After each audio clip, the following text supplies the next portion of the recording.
if you enjoy this video and the other content here, please consider liking and subscribing. And if you want to be a part of our community, we have a Discord server which will be linked below in the description.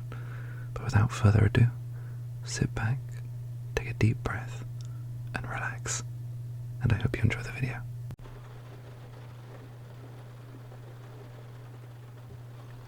Hello, hello, hello. How are you doing? Welcome to the DPCU readings. Now, I hope you've been having a good day. However long your day's been so far, I don't know, but I certainly hope if there's more of it to come that it goes well, and if there is not much left of it, that it has gone well for you. So, today, we are going to be going through some of the readings that I have done for a DPCU character. This is of Mae-Khao, one of the main dragons of the Glistening Spires. She is the Storm Dragon, commonly known as the Jade Tempest. She is daughter of the Jade Emperor, and I've done multiple kind of little writing practice things. So, again, for those of you that don't remember, the writing practices are I just have to keep writing. I'm not allowed to edit. I'm not allowed to stop and think about what I'm writing. But I use these to help me develop the character of Mae-Khao, and it eventually led me to doing one of my assignment pieces on her brother Niran, who will be the main dragon appearing later in the DPCU. So I hope you enjoy these little readings. I also have one at the end about Mae-Khao, so stick around for that one too. And without further ado, I think we should probably get started. So sit back, relax, and just listen carefully and soak it all in, and tell me what you think about the character of Mae-Khao, which I'm pronouncing very Western, as I've been describing her in my uni workshops. I've kind of realised that if I start talking about her in a Thai accent, people don't really understand what I'm on about. Mae-Khao. Mae-Khao. Just I have to, otherwise they don't understand me. So you might see me slipping between English and Thai accent when I say a name, but do forgive me for that. Anyway, without further ado, here is what I have titled simply as Mae-Khao Part 1. Mae-Khao scanned the faces of the mortals that stood before her, the light of dawn drawing attention to her subjects, peering into the throne room, as if even the light itself also hung upon her next words. Her people were afraid, and despite her detachment from the lesser races, she understood why. Innumerable hordes carved a path towards them. Yaksha province had already fallen, and the forces of Nong Khai could not hold long enough for the Archangel and his legions to arrive. She could flee, evacuate her people, but there would inevitably be those left behind. Dishonor would fall upon her and her ancestors, her parents. But for a moment she allowed her mind to drift. It had been days since she heard of the loss of her father. She wished she could have been there to protect him. Her emperor, her father. Poor mother, her grief. It must strike at her heart. Her beloved fell by the hands of honorless horrors. What would he do? She asked herself, glancing to the far right of the throne room, where a statue of her father stood, in his human form, carved of pure jade. the light granting it a faint glow, only adding to the palpable sense of awe and authority it exhumed. It was still nothing in comparison to his actual presence. She had been there many times, in the Jade Palace, as her father, the Jade Emperor, sat alongside the Jade Empress and addressed his subjects.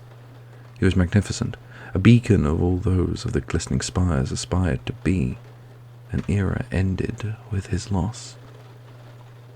She continued to stare at the statue, but not his legacy.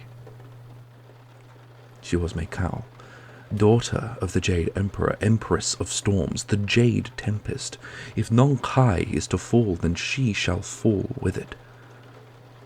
Throwing herself off the throne, she thundered down the steps and towards the exit. "Muster our forces, man the bastions," she ordered, only glancing to her generals, her stride and facing unbroken, set towards the dawning sun. "Awaken the Jade Sentinels, invoke the rituals of war." Fire stirred in the hearts of her people. She could see it in their eyes, their hunger, the devotion. This is what made the people of the spires so worthy. In the coming days, we honor our ancestors. We avenge our fallen. Echoing through the chamber, her voice carried the gravitas that she saw so many times in her father. Stopping at the lip of the door, she turned on her heel to face her subjects. "We avenge our emperor. Let the ground itself tear asunder. Our spirit will remain unbroken." There it was. She did it. She stoked the flames, now roaring bonfires. The mortals bellowed in response. For the Jade Emperor, for Nong-Kai. She stood and took one more glance at her father's statue, and set out for the last stand of Nong-Kai.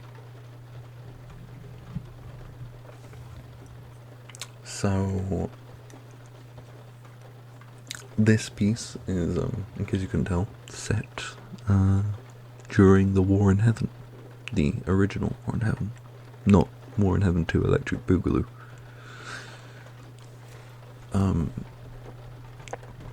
And the Jade Emperor dies.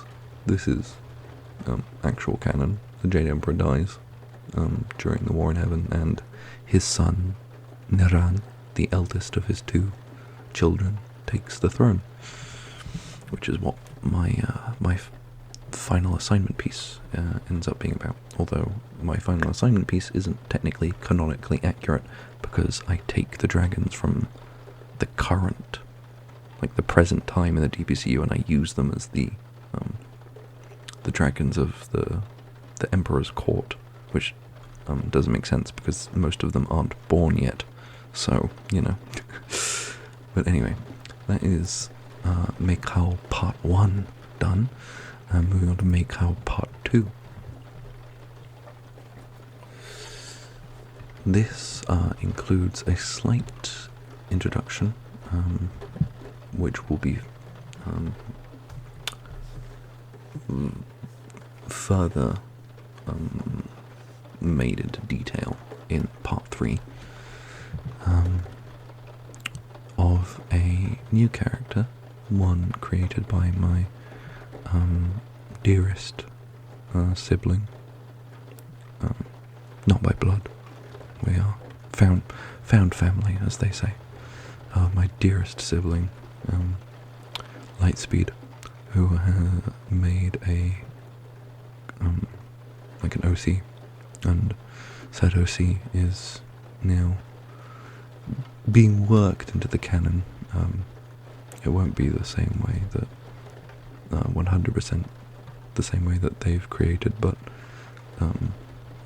most of the character will survive the process of being integrated into the DPCU, and that character is Gale, the Divine of Storms. But without further ado, this is Mae-Khao Part 2. Massacred. Defeat after defeat, constant stepbacks, entire units sacrificed so they could retreat to the next stronghold. Mae-Khao unleashed a column of her magic into the oncoming hordes, rending huge swaths into the writhing waves that crashed the walls. "Please, just a little longer. she whispered to herself through gritted teeth, throwing bolts of lightning and crashing shards of jade into the oncoming demon swarm. The land ahead, the land she had to give up as she pulled her forces further and further back, was decimated. Pillars of smoke still smothered the blue skies, as towns and villages became pyres of decimation.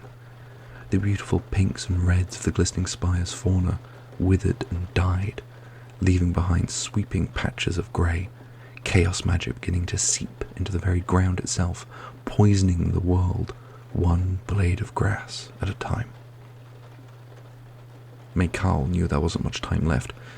They had to be driven from the land before the chaos magic had time to take root, before there was no hope of reclaiming the land of Nong-Kai. She could not allow the same thing that had happened to so much of the divine sovereignty to happen to her province. She would die before such an affront to the majesty of this land could ever do such a thing. Blood sprayed into the air as a nearby demon that had mounted the walls drew a clean swipe with its claw along one of the defenders. His cry of pain quickly transformed to gargles and sputters as his own blood flooded his lungs, and his torn diaphragm tried in futility to draw air into a now gaping chest cavity.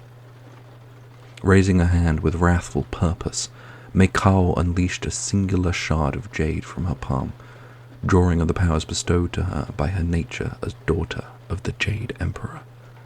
Singing through the air, the shard plunged deep into the demon's head, obliterating it as it shattered on impact, specks of jade flying into the air. Almost as quickly as it died, the demon began to dissipate back from whence it came, its corporeal form fading and jittering as if being forced out of reality itself, until nothing remained. No sign of its existence save the corpse of the guard that was now cascading blood into the stonework below. The surrounding soldiers clearly and deliberately averting their gaze from their fallen comrade, alert for any others who managed to break through the storm of arrows and arcane magics. Although it still wasn't enough. They were slowly breaking through, and with each breach men were lost, and with each loss more broke through. It was a losing battle. They were slowly being bled out. The defenders of Nong-Kai fighting their last stand, holding out for a hope that may never come. But it would come. She would come. Mae-Khao knew it. She knew her. Please, I need you, Gale. Mae-Khao looked to the distance, into the demon swarm, the endless sea of claw and fang. And, as if by some divine coincidence, she saw a flash, a darkening of the clouds followed by one bolt, then another, and the deafening sound of thunder. She was here, finally. The Storm Rider, her sister of storms. She answered the call. And that is Mae-Khao Part 2. We see Mae-Khao holding out as her province, one of the provinces of the Glistening Spires. So, the Glistening Spires is broken up into provinces, and Mae-Khao rules over Nong-Kai, one of the provinces. So, our next bit is a kind of side piece. In Mae-Khao Part 1, you may remember, she mentioned, there we go, I can speak English, I promise. English major, can't speak English, I feel like that's quite ironic. But Mae-Khao, she did mention a Jade Sentinel, so this little piece is just called Jade Sentinel, and it's about the process, because she said awaken the Jade Sentinels, so here you go. Kalo grasped the incense between his hands, breathing deeply in the distinctive aroma. He centered his mind and emptied it of even the ambient swaying of the wind, running its ethereal fingers through the branches of the Than Omaya tree in the courtyard, rustling the crimson-red leaves with a gentle caress. Raising his head upwards, he looked upon the Jade Sentinel before him, It stood almost as tall as the shrine it rested within, the solid, glistening body of Jade clad in the resplendent silver armor that was common for warriors at the time of their creation, centuries ago. To those not of the spires, they may make the mistake of thinking this nothing but a statue, an homage to an age long past, the remnants of the long history of the provinces of the glistening spires. But to those that called this realm home, would know of their true purpose, though none of this generation, or indeed the many before them, have witnessed it, for it is a sign of dire times, when the safety of the spires and its people lay under the shadow of decimation. The Jade Sentinels are a last hope, a beacon of the true power and spirit of the realm of the Jade Emperor. A beacon that Mae-Khao had been ordered to light. Putting into practice the ritual passed down through the generations of shrine keepers that came before him, he began to awaken the spirit within, using the ancient tongue of the dragon gods themselves. Sparking with light, the core of the sentinel began to glow softly, highlighting the intricate veins of the jade, spreading as if a heart had begun to beat within the chest of the ancient construct. The incense filled with air, dancing across the space between Mae-Khao and the sentinel, weaving and gliding as if with divine purpose, taking on the same faint green glow as it washed over the skin of Jade. Nothing but chanting could be heard within the walls of the shrine for many minutes, the light of life continuing to grow within the Jade Sentinel. Nothing but the scent of incense filled the air, even drowning out the gentle blend of mountain flowers that attempted to flow in from the surrounding area. Interjecting the devout chants was a great creaking sound, followed by a hollow, crystalline bellow that marked the light finally reaching the top of the sentinel, igniting the eyes with a fiery glow of sentience as long, still limbs began to move with a sense of lethargy. Mae-Khao stared in awe, still knelt at the feet of this tremendous guardian of the realm as its momentous gaze fell upon him. "O great Jade Sentinel, the Dragon Lords call upon you once more," he said, his voice filled equally with a certain fear and reverence, lowering down into a position of praise and prayer. It did not speak. It could not speak, but it kept its fiery eyes upon Mae-Khao, as if to convey a certain understanding, before looking to the world beyond its shrine and taking a single, tentative step over Mae-Khao and towards the ancient bastions of the glistening spires. And there you have it, a little bit of extra lore, if you will, on the Jade Sentinels of the glistening spires. Right, so next I have Mae-Khao Part 3. So after that little bit about the Jade Sentinels, this bit's a slightly larger piece, a couple pages long, and it is, well, it's just about Mae-Khao and Gale. So, as with the others, I do hope you enjoy.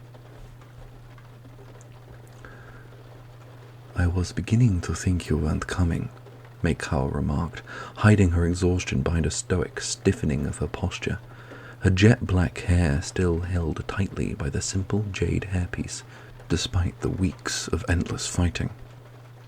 The blood of the mortal warriors under her charge stained the black of her armor, dulling the glistening scale pattern, reminiscent of her true form and emulating what still showed despite her human guise.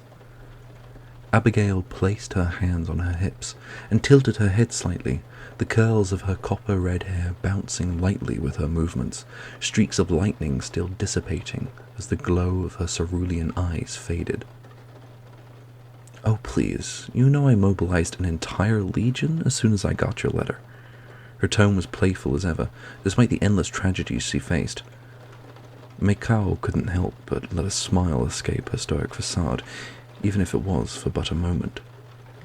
"An entire legion, arriving soon, I should hope," she inquired, Her quiet delight at meeting an old friend being put to the side, her current concern lay with the defense of Nong Khai and the security of her people. The Storm Rider swung herself around to survey the siege that was taking place. Mae-Khao joined at her side, her hands clasped behind her. Abigail's lips pursed as her eyes squinted as she surveyed her surroundings. The breaches in the walls, corpses of the defenders of Nong Khai strewn like felled trees amongst a forest of pointed steel and potent will. "You've done a damn good job so far, Mae-Mae," the Storm Rider declared sprightly, Mae-Khao turning to look at her with widened eyes and furrowed brow at the use of her name in such a manner. Abigail, however, was busy admiring a jade sentinel as it bore large, sweeping strikes into the oncoming tide of demons, with a blade as tall as the walls which stood between the endless waves of carnage and the people of Nong Khai, before she finally noticed Mae-Khao's gaze furiously fixed upon her. She stared back for a moment before realizing her error. She slapped a hand across her own mouth before exclaiming the words, "Waffle shucks!" The muffled exclamation, swiftly followed by a removal of her hand. Mae-Khao rolled her eyes, slowly and painfully. "I forgot I'm not meant to call you that in public," Gale whispered, her eyes then darting around. She took a step back and adopted a formal military salute before loudly exclaiming, "You have done exceptionally well in the defense of your people, Mae-Khao, Jade Tempest," finishing her little display with a beaming smile. Mae-Khao contained the urge to bury her hands in her face, and instead maintained her stance, only her rapid blinking showing any inkling of her intense mix of embarrassment and frustration. "Will your men arrive in time?" she asked once more, her words slow and precise. Abigail's face scrunched slightly as she continued to look out at the slowly faltering defences. Her bouncy attitude and carefree nature belied her deep and experienced tactical knowledge, the endless permutations of combat running freely through her mind, drawing a vast picture of possible outcomes and inevitable situations.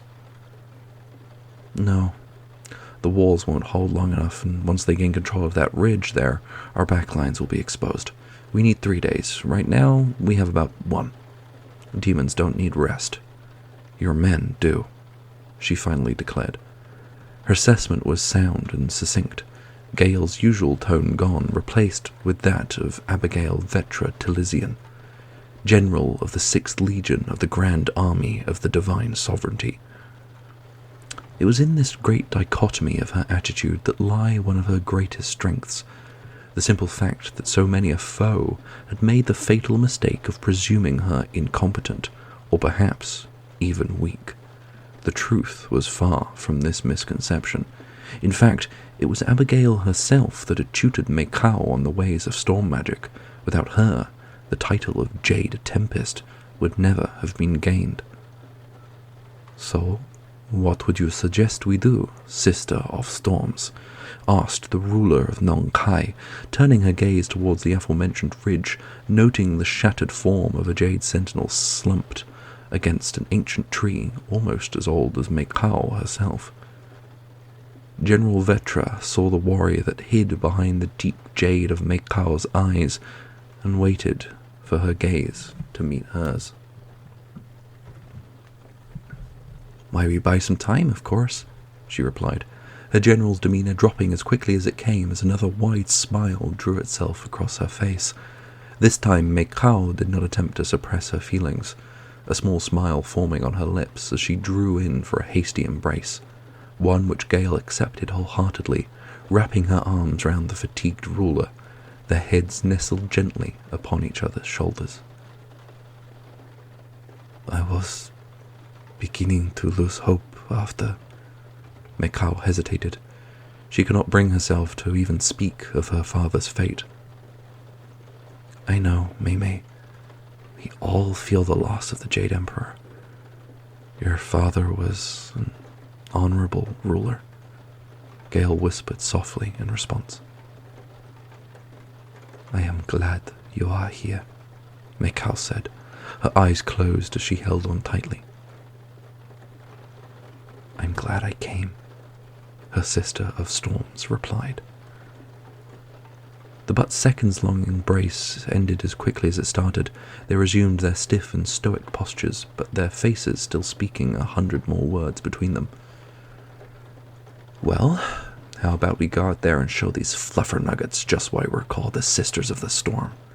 Gale finally said, after the seeming eternity of their momentary display, walking to the edge of the bastion's wall, basking in the gentle blowing of the wind, the last semblance of peace amongst the sound of snarls and screams and the distant stench of warfare. Indeed, these demons will know to fear the Jade Tempest of Mae-Khao and the Storm Rider of the War in Heaven, Mae-Khao responded, the brief embrace renewing her resolve and revitalizing her fury. She joined Gale at the edge of the wall, both beginning to crackle with energy, the air around them growing with intensity, as sparks began to appear and lightning leapt between their fingers. Let's kick some slimy death thingy butt, Mae-Mae, the Storm Rider exclaimed excitedly, launching herself into the sky, clouds gathering in ashen grey above her, the distinct red of her hair billowing in what was now near gale-force winds, streaks of lightning arcing from her as she condensed the formidable fury of nature itself into her very fingertips. One day you'll actually call them demons, gaily, Mae-Khao shouted in response as she followed her sister of storms into the skies of Mae-Khao, of whom was beaming brightly at the use of her beloved nickname. Lightning began to streak along her body as crystals of jade formed in a whirlwind around her, growing in intensity within moments, and with a final blinding strike of lightning and crashing of thunder, the human Mae-Khao was gone, her true form revealed in reverent glory. Scales of deep black that glistened with speckles of jade even under what little light could break through the clouds, or more of great fangs at the end of a long and winding form, eyes of burning jade, and a great mane of silver. The dragon lord of Mae-Khao took to her sister's side amongst the skies and the storms, bellowing a roar of fury and vengeance that interjected even the howling of the wind and the wailing of thunder. With that, the Sisters of the Storm dove into the endless tide, a tempest of hope amongst the waves of horror for the defenders of Mae-Khao. One that would not be stopped. Mae-Khao Part 3. I really liked this one, writing it and the actual finished product itself, and I hope you enjoy it as much as I enjoyed writing it. Next is an interaction between Mae-Khao and her brother that I previously mentioned, Neran, and this is about Neran ascending to the throne. Now, this little piece I did eventually take and kind of take a little bits of it and put it into my final assignment piece, so you'll see some crossover when I get to that piece in a moment. So, without further ado, here is Mae-Khao and Neran. Brother, it is almost time, Mae-Khao said. Her ceremonial outfit was a beautiful sheer black, flowing down the length of her body. Her waist was drawn in with a slim silver belt, carved with the same dragon designs of the silver inlays that covered the entirety of the piece. A large sash interwoven with flecks of jade-infused fibres tightly lay across her chest and flowed freely down her arm. This throne does not belong to me, Neran replied, not turning away from the window which showed the jubilant crowds outside, the jade of his coronation armor gleaming resplendently in the sun. It is your birthright, brother. It is your duty. Her response was quick. There was no hesitation or doubt. She spoke as if it were simple fact. Taking a small step forward from the door, she did so, carefully and gracefully closing the door with a single motion, but never steering her eyes from her brother. Niran looked back over his shoulder towards his sister. They will not respect my rule. They blame me, he uttered solemnly, his gaze falling as fast as his heart. He countered fact with fact. They did not respect him, nor his right to the throne. They would not follow his commands. The crushing weight of the possibility that he could not keep his father's empire together broke him, but he would not let the world see it. He could not. He had failed his father enough already. Then make them. You will become Jade Emperor. Bring your forces to bear, Mae-Khao replied, while striding towards a table at the far end of the room, her steps firm but silent. Bring them under heel. Then they will respect your rule, she continued as she began to pour red tea from a golden pot into 2 cups, the distinct scent immediately flooding the room. And start a civil war, after we have just survived the greatest war in all history. It is no way to begin a reign, Niran retorted, finally turning to face his sister as she approached, red tea in hand. He could see her examining his coronation armor, checking for any faults. There were none to find. He had already checked 23 times. You see, this is why we are lucky that you are the eldest of the 2 of us, Mae-Khao said. She handed a cup to her brother, a slim smirk on her face, one that eked out an even less perceptible one in response from Niran. I am not quite so diplomatic, she added, before taking a small sip from her cup, her eyes still locked with Niran's. Niran could only muster a half smile in response to his sister's slightly humorous jab, taking his view away from his anticipatory gaze of the deep jade eyes upon which they both shared. He looked back towards the crowds outside, attempting to maintain his composure despite the sheer avalanche of self-doubt that threatened to swallow him up at any moment. We each have our duty in life and our burdens. Mine intertwine, it seemed, he said distantly as he stared outside, watching the tan omayas flow gently in the breeze, swaying in a calm, repetitive motion. Red tea was his favorite, and yet even now he found the prospect of drinking a strenuous task. Yet he still brought the rim of the cup to his lips and took a generous gulp, letting the warmth and comfort flow through him as he took a deep, meditative intake of breath to steady himself. It is time. Let us leave for the palace, he finally said, turning back to his sister, resolve finally finding root within him, withstanding the harsh breeze and learning to flow with it. Mae-Khao bowed her head as she placed their cups down, before extending her hand towards the door, the distinctive heraldry of their father inscribed with gold into the deep, reddish wood. After you, Jade the Emperor, she said respectfully, and yet still with the distinct note of sibling teasing buried beneath. Niran took one more look behind him outside, before walking towards the door and his duty. And there we have it. Mae-Khao and Niran. This piece, I'm kind of honestly a little bit like, I don't know what the word is to use is, but like, I think it's mediocre. But it's a little more refined for Blood on the Throne, but Blood on the Throne is the name of my assignment piece, by the way. I probably should have mentioned that. It's called Blood on the Throne. Here's your forewarning. I realise I don't think I've mentioned it this entire time, have I? No, I think I've only just mentioned the title. Never mind. Whoopsie. I'm just a little guy. But Blood on the Throne is my assignment piece, and Blood on the Throne has its own issues, but I hope you'll enjoy it either way. So without further ado, here is Blood on the Throne.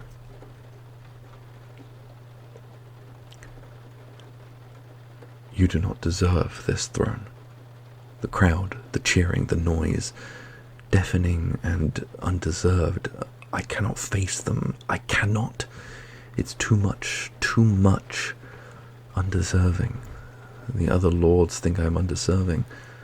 The smell of warm red tea, they are right. Would tea soothe my nerves? I miss how Mother would make tea. Is she okay? Can she live without Father? Father, I miss him. Father, I need you. I'm sorry. I'm so sorry. I failed you. Failure. Undeserving of the throne. I cannot do this. I cannot. A failure of a son of a prince. Undeserving. They are right about me. I want to scream. I want to run. The crowd so loud. I just want silence. Please stop cheering. I am undeserving of this crown. Niran. The speaking of his name brought a sharp end to his paralyzing thoughts. He glanced back at the door behind him, eyes struggling to contain surprise as his posture straightened. A deep sigh escaped him. Shoulders slumped back down as he met the gaze of Mae-Khao, Dragon Lord of Nong Khai. I apologize. I did not hear you enter, Naran finally said. His voice was soft and solemn. Words struggled to escape his lips as the last dregs of his psyche were dragged from the pits of contemplation.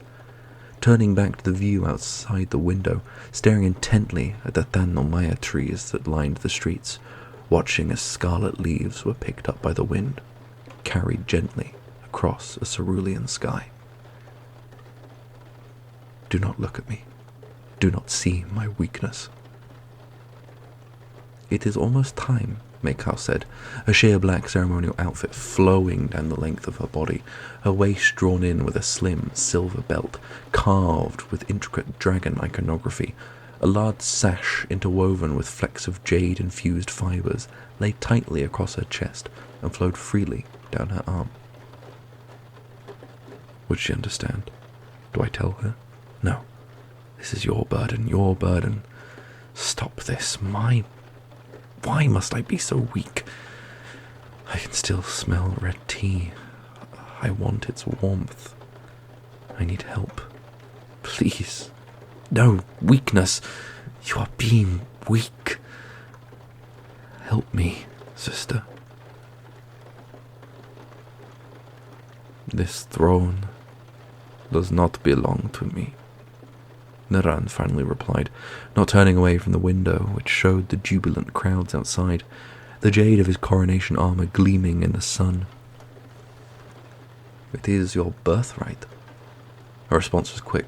There was no hesitation or doubt. She spoke as if it were simple fact, taking a small step forward from the door as she did so, gracefully closing the door with a singular motion, but never steering her eyes from her brother.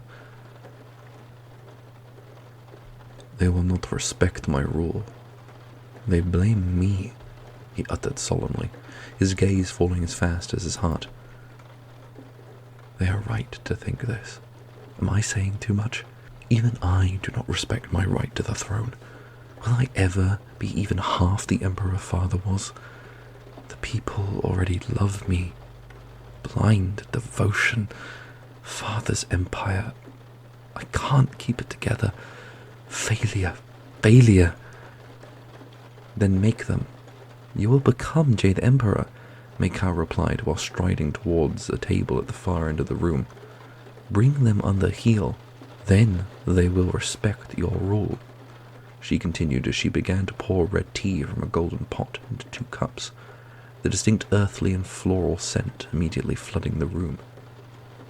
And start a civil war? After we have just survived the greatest war in all history, it is no way to begin a reign, Naran retorted, finally turning to face his sister as she approached. He could see her examining his coronation armor. There is no point looking, sister. I have checked 23 times. You see, this is why we are lucky that you are the eldest of the 2 of us, Mae-Khao said, as she handed a cup to her brother, a slim smirk on her face. The cup is warm. Part of me just wants to hold it. What are you on about, sister? I am not quite so diplomatic, she added, before taking a small sip from her cup, her eyes still locked with Naran's. He could only muster half a smile in response, the deep jade of that eye sharing a long stare. You always see through me, still warm. What would I do without you? Mae-Khao placed a hand on Naran's cheek. Cold hands, warm eyes. You will find a way. I believe in you. Naran closed his eyes. But mother, he began, is in mourning. We do not have that luxury. We have duties, and yours is to become Jade Emperor, Mae-Khao interjected, already knowing what he was going to say. Naran opened his eyes, looking at his sister, the pain and fear bleeding through. Finish your tea. The others and I await your presence in the throne room.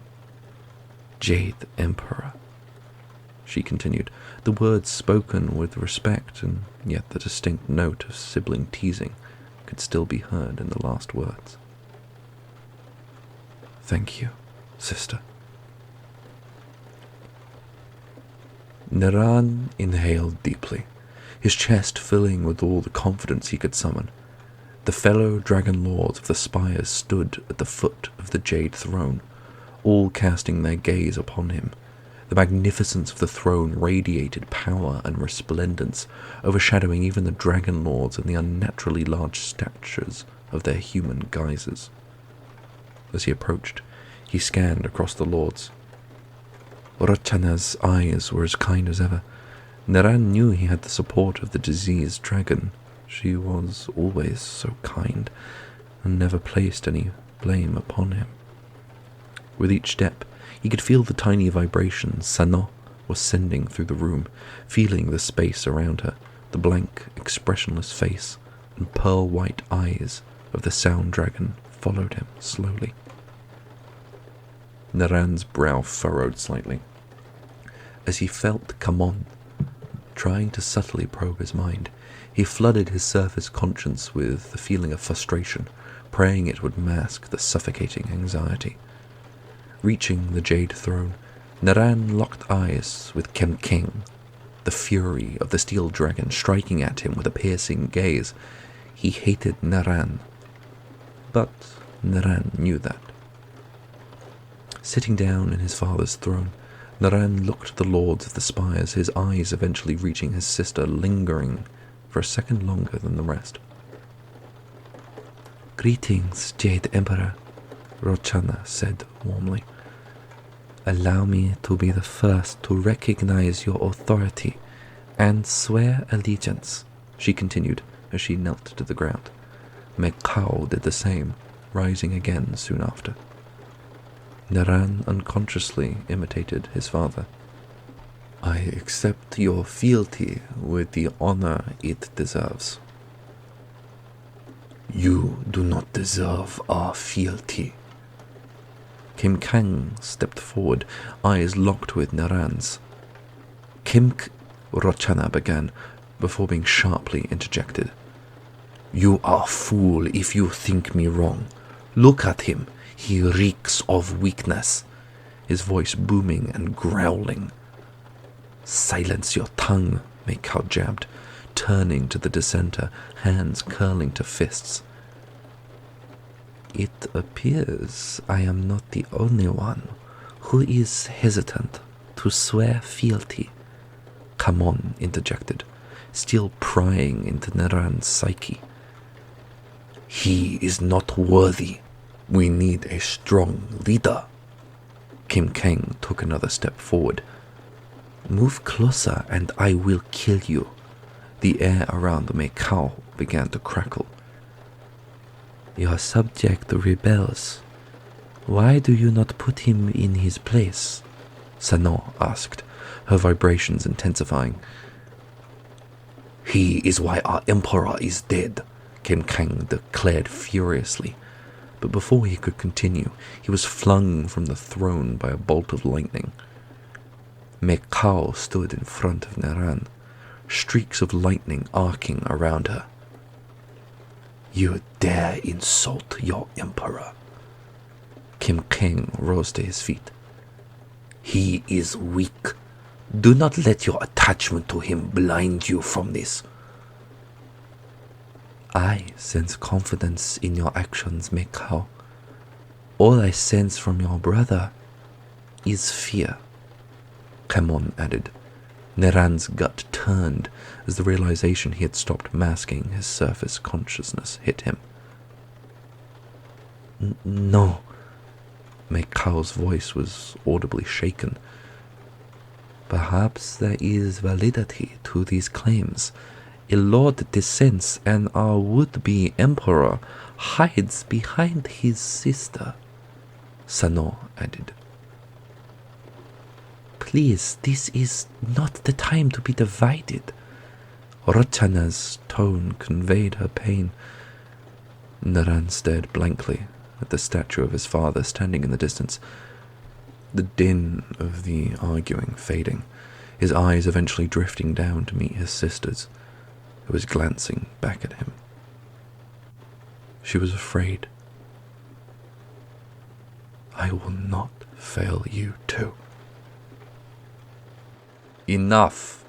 Neran roared, shooting off the throne, floating above the floor as he stormed forwards, eyes ablaze, his hand outstretched, from which shot colossal shards of jade, magic writhing throughout, surrounding the dissenters, stopping inches from them, pinning them in place before even their hearts could pump another beat. "I am your emperor. I do not care what you think of me." He landed in front of the three, palm open and faced upwards, ready to execute them, his voice lowering in volume but losing none of its gravitas.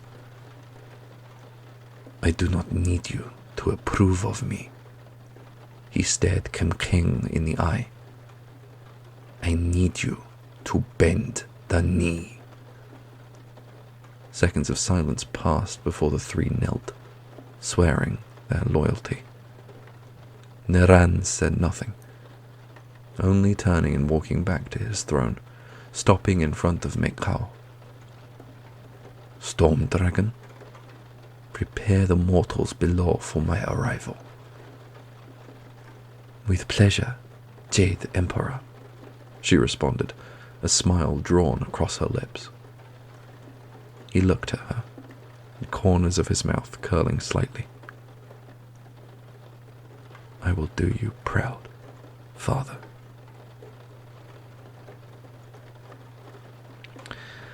And that was Blood on the Throne. So, in case it wasn't obvious, these kind of little bits coming through are something called stream of consciousness.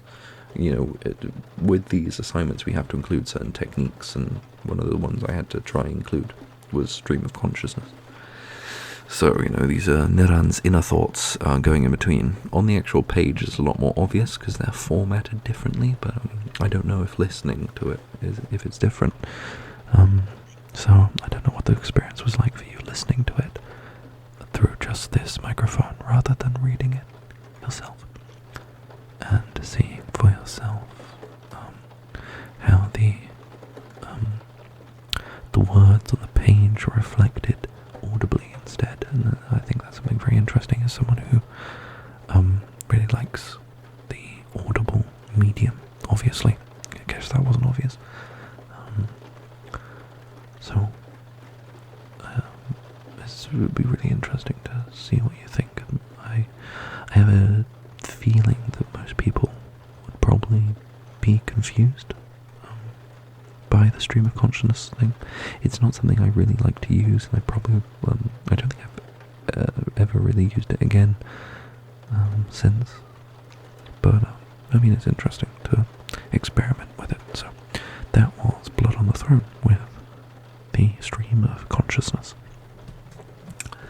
But what I have next, and finally what I have for you, is this little a tiny bit of Mae-Khao reminiscing on what happened with his father. So this is set in the time after Marcelion's arrest, but before his trial and his quote-unquote exile, execution. Boy's dead. R.I.P. Probably drowning. I'd say drowning? No, probably rotting. That's the word. Probably rotting somewhere at the bottom of the sea. At least we hope so, because, he deserves it. But anyway, without further ado, here is Mae-Khao reminiscing on what's just happened while he waits in between these two kind of periods. Sharp pain surged through his hand with each continued strike of the target, yet he refused to stop. Not until every last drop of hatred has left his body. He would break his body until his mind had finally put itself back together. The training courtyard was wide and open. He commanded that he be left alone until he himself stepped foot outside these walls. The great looming slabs of stone stood as sole vigils, lone witnesses to the pressures and horrors of the past few days, finally breaking him. Each strike a small expulsion of the pain, hate, and sorrow he had endured. Weapon racks arrayed the back wall, holding each and every weapon in the arsenal of the armies of the divine sovereignty. A background of oaken wood, highlighted with the glinting of steel. He had trained with each weapon 1,000 times over. The years of unforgiving training he was forced into as a child still branded upon his psyche.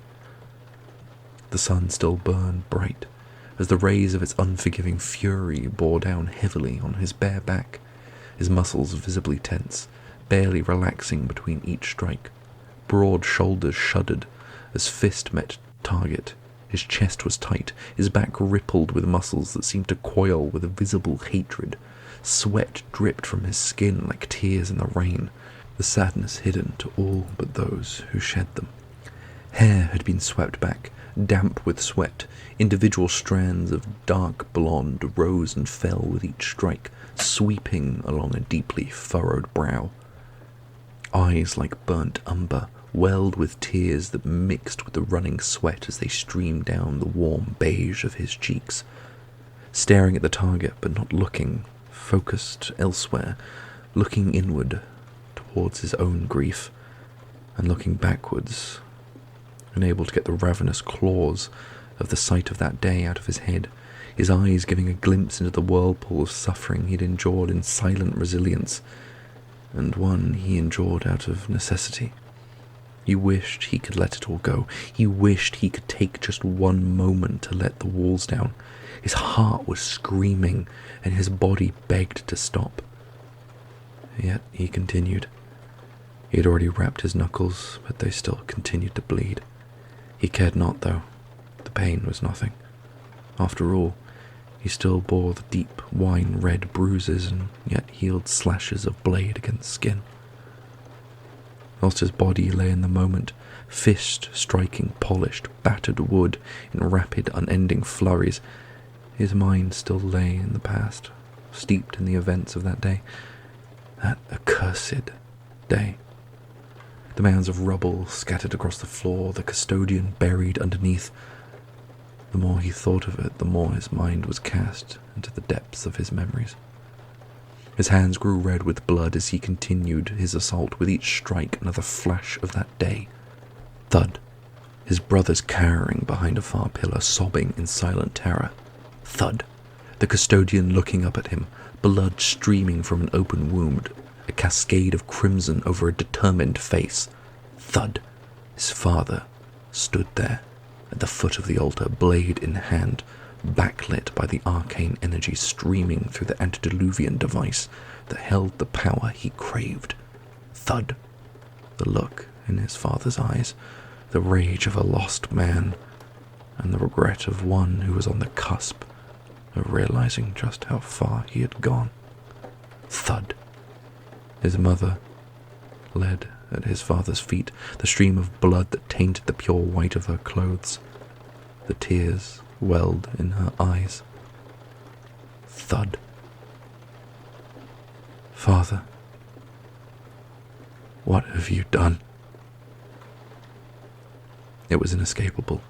The memories came flooding back. His senses betrayed him as he was cast back into his own terrible past. The air was thick and acrid with the smoke of burning buildings. The entire altar complex was in ruins. Even the armory had been breached. Its great circular door cracked and shattered under the unstoppable force of his father's monsters. The bright and radiant colours of fresh flowers dressed in cascades of freshly spilled blood. He pulled his blade from the now dead monstrosity slumped at the stairs in front of him. Armour melded with cancerous flesh, bulbous veins spilled viscous black blood down the steps of the altar. The sound of slick, wet flesh, convulsing as muscles still twitched with fading life, could still be heard, even as he reached the top of the stairs. Armoured boots met cracked, deep scarlet bricks with loud, echoing clanking. Towering over him, the door to the altar stood in unbreakable resplendence. The walls had endured the carnage with naught but scratches and paltry pockmarks to show for it. He was entranced, absorbing the strange architecture, even as the bloodshed continued behind him, the harrowing bellows of his father's creatures, and the emboldened screams of his legion, the liberators. Unfortunately, that's all I have. I stopped halfway through and I never picked it back up. I mean, this was actually one of my writing practice things, so this was one of my, unedited, just type as much as you can pieces, so, completely unedited, and, I stopped there, and I never went back to it, because you're not allowed to go back to it, so, I'm sorry, I'm deeply sorry about that, because I think it was going somewhere really, really fun and interesting, but, we'll never know. So, that concludes all of the pieces. If you're still around, thank you so much for sticking around and listening to them all. Without further ado, I shall leave you to the rest of your day or night, and I hope it goes well. Please do tell me what you think, or any comments you have. It's always appreciated, and know that you are loved, I love you, and I care for you, and I hope to see you in the next video, but until then, bye bye.